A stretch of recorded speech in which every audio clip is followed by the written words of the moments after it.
നിന്നെ കിട്ടിയ നാൾ മുതൽ കണ്ണീരുമായി കഴിയുന്നു ഞങ്ങൾ. ഭൂമിക്കുടയോർക്ക് കിട്ടിയതല്ല പൊന്നിനവകാശി ഞങ്ങൾ അല്ലേ. നിന്നെ എടുത്ത സോദരി ഇന്നും കണ്ണീരുമായി കഴിയുന്നു പൊന്നെ. തൊഴിലുറപ്പിനിടെ പറമ്പിൽ നിന്നും കിട്ടിയ നിധിശേഖരം തൊഴിലാളികൾ തന്നെയാണ് മെമ്പറെയും പോലീസിനെയും അറിയിച്ചത്. നിധി പങ്കിട്ടെടുക്കാതെ മുഴുവനും സർക്കാരിലേക്ക് നൽകി. എന്നാൽ നിധിശേഖരത്തിൽ ഒരു പങ്ക് തൊഴിലാളികൾ വീതിച്ചെടുത്തെന്ന ആരോപണത്തിനാണ് തൊഴിലുറപ്പ് തൊഴിലാളിയായ പത്മിനി തോമസ് കവിത എഴുതി പ്രതിഷേധിച്ചത്. നിന്നോട് പാതിക്കവകാശികൾ ഞങ്ങൾ എന്നോ പറഞ്ഞാൽ അത്ഭുതമില്ല. ഭൂമിക്കുടയോർക്കെന്തവകാശം ഭൂമി കുഴിച്ചങ്ങെടുത്തവരാണോ? തൊഴിലാളികളുടെ സത്യസന്ധതയ്ക്ക് അംഗീകാരം നൽകുമെന്ന് പലരും വാഗ്ദാനം ചെയ്തു. ഒന്നും ലഭിച്ചില്ലെന്ന് മാത്രമല്ല, പഴിയും കളിയാക്കലും കേൾക്കേണ്ടിയും വന്നു. എല്ലാ സങ്കടവും ഒടുവിൽ കവിതയായി മാറി.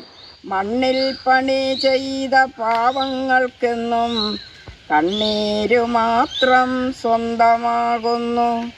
കഴിഞ്ഞ ജൂലൈ 11 കണ്ണൂർ ശ്രീകണ്ഠാപുരത്ത് നിന്നും മഴക്കുഴി എടുക്കുന്നതിനിടെ തൊഴിലുറപ്പ് തൊഴിലാളികൾക്ക് നിധിശേഖരം ലഭിച്ചത്.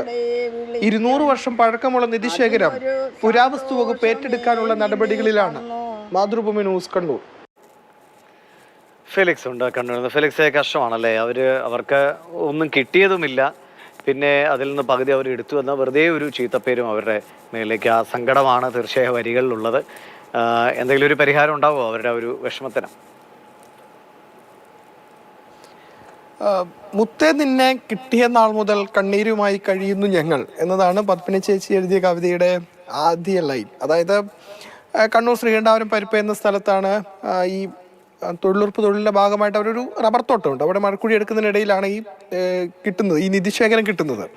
വളരെ സന്തോഷമായിരുന്നു അവർക്ക്. കാരണം നിധിശേഖരം കിട്ടുക, അതൊക്കെ നമ്മൾ ഈ കഥയിലൊക്കെയാണ് കേട്ടിട്ടുള്ളത്, മണ്ണ് കുഴിക്കുമ്പോൾ നിധി കിട്ടുക എന്നൊക്കെ. പക്ഷേ യഥാർത്ഥത്തിൽ സംഭവിച്ചപ്പോൾ അവർക്ക് ഭയങ്കര സന്തോഷമായി. ആ നിധിശേഖരം അതേപടി സർക്കാർ കൈമാറി. ഇവർ തന്നെയാണ് മെമ്പറെ വിളിച്ചറിയിക്കുന്നത്. പിന്നീട് പോലീസ് എത്തുന്നു. അങ്ങനെ ഇത് സർക്കാരിലേക്ക്, പുരാവസ്തു വകുപ്പിലേക്കൊക്കെ എത്തുകയാണ്. പക്ഷെ പിന്നീട് ഈ പത്മിനി ചേച്ചി പറയുന്നത്, ഇതിപ്പോൾ പിന്നെ ആളുകൾ പറയാൻ തുടങ്ങി, ഇതിൻ്റെ നിധിശേഖരം പൂർണ്ണമായും സർക്കാരിന് കൊടുത്തിട്ടില്ല, കുറേയൊക്കെ ഇവർ വീതിച്ചെടുത്തു എന്നൊക്കെ ആളുകൾ പറയാൻ തുടങ്ങി. അപ്പോഴാണ് അങ്ങനെയെങ്കിൽ അത് അങ്ങനെ അല്ലല്ലോ, എൻ്റെ യഥാർത്ഥ വസ്തുത എന്താണെന്ന് ജനങ്ങൾ അറിയണമല്ലോ. അതൊരു കവിതയായി തന്നെ അതിനൊരു മറുപടി കൊടുക്കാൻ ഈ പത്മിനി ചേച്ചി തീരുമാനിക്കുന്നു. അങ്ങനെയാണ് ഈ ചേച്ചി കവിത എഴുതുന്നത്. അങ്ങനെ എഴുതിയ കവിതയാണിത്. തീർച്ചയായിട്ടും അവരെ സംബന്ധിച്ചിടത്തോളം സാധാരണക്കാരാണ്, വളരെ സാധാരണക്കാരാണ്. അവിടെയാണ് തൊഴിലുറപ്പ് തൊഴിൽ പോകുന്നതിനിടയ്ക്ക് നിധി കിട്ടിയത്. അത് വേണമെങ്കിൽ അവർക്ക് എടുക്കാം. പക്ഷെ അവരങ്ങനെ ഒന്നും ചെയ്തില്ല. അവർ വളരെ സത്യസന്ധമായി തന്നെ ഇത് സർക്കാരിലേക്ക് വിളിച്ചറിയിക്കുക, സമർപ്പിക്കുകയാണ് ചെയ്തത്. പക്ഷെ എന്നിട്ടും ഇവർക്ക് ഈ പഴി കേൾക്കേണ്ടി വരിക, ഇവർക്ക് ഈ സങ്കടം കേൾക്കേണ്ടി വരിക എന്ന് പറയുമ്പോൾ വലിയ രീതിയിൽ അവർ വലിയ പ്രയാസപ്പെട്ടു. ആ സമയത്താണ് ഇങ്ങനെയൊന്നും അല്ല സംഭവം എന്നവർ പറയുന്നത്. മാത്രമല്ല, ഇവർക്ക് പാരിതോഷികം നൽകാമെന്ന്. കാരണം ഇതൊരു സത്യസന്ധത കൂടിയാണല്ലോ. വേണേൽ ഇവർക്ക് വിധിച്ചെടുക്കായിരുന്നു.